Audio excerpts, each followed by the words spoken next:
Friends அனைவருக்கும் வணக்கம். நம்ம இன்றைக்கி இந்த வீடியோவில் என்ன பார்க்க போகிறோம்னா முசுமுசுக்கை இலையை யூஸ் பண்ணி தோசை எப்படி செய்யலான்னு பார்க்கலாம் வாங்க. இந்த முசுமுசுக்கை இலை பார்க்கறதுக்கு இது மாதிரி தான் இருக்கும். இலை மேலே வந்து சொர சொரன்னு இருக்கும்.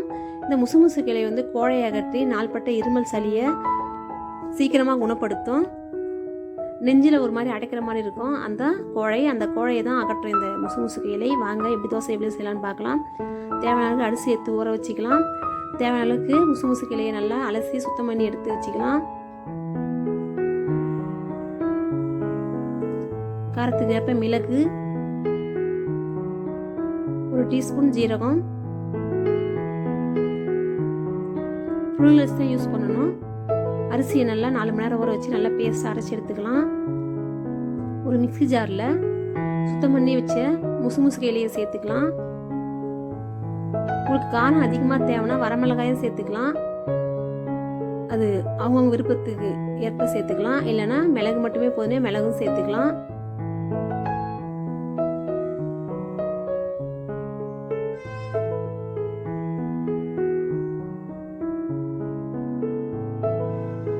இப்போ ஜீரகம் சேர்த்துக்கலாம், மிளகு சேர்த்துக்கலாம். இப்போ இதில் கொஞ்சமாக தண்ணி ஊற்றி நல்லா பேஸ்ட்டாக அரைச்சி எடுத்துக்கலாம்.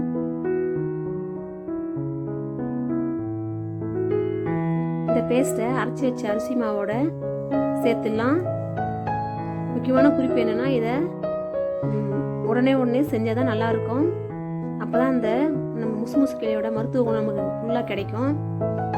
தேவையான உப்பு சேர்த்து நல்லா கலக்கி விட்டுக்கலாம்.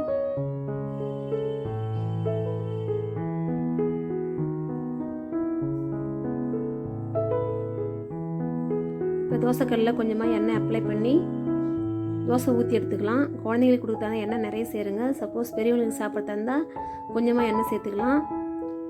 நான் குழந்தைங்களுக்கு தான் கொடுக்க போகிறேன், அதான் எண்ணெய் நிறைய சேர்க்குறேன். அப்போ தான் குழந்தைங்களும் நல்லா விரும்பி சாப்பிடுவாங்க. முக்கியமாக குழந்தைங்களுக்கு ஏற்படுற அந்த கோழையை அகற்றி உடம்பை நல்லா சீர்படுத்தி வச்சுருக்கோம். முசுமுசுக்களை வந்து மிகவும் உடம்புக்கு ரொம்ப நல்லது. நாள்பட்ட சளி இருமலை அகற்றும்.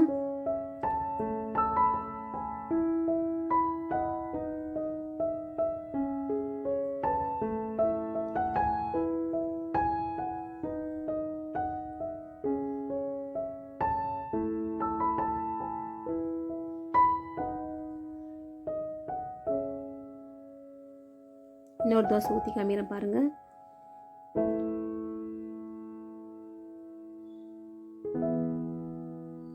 இந்த வீடியோ பிடிச்சிருந்தா ஷேர் பண்ணுங்கள், லைக் பண்ணுங்கள், கமெண்ட் பண்ணுங்கள்.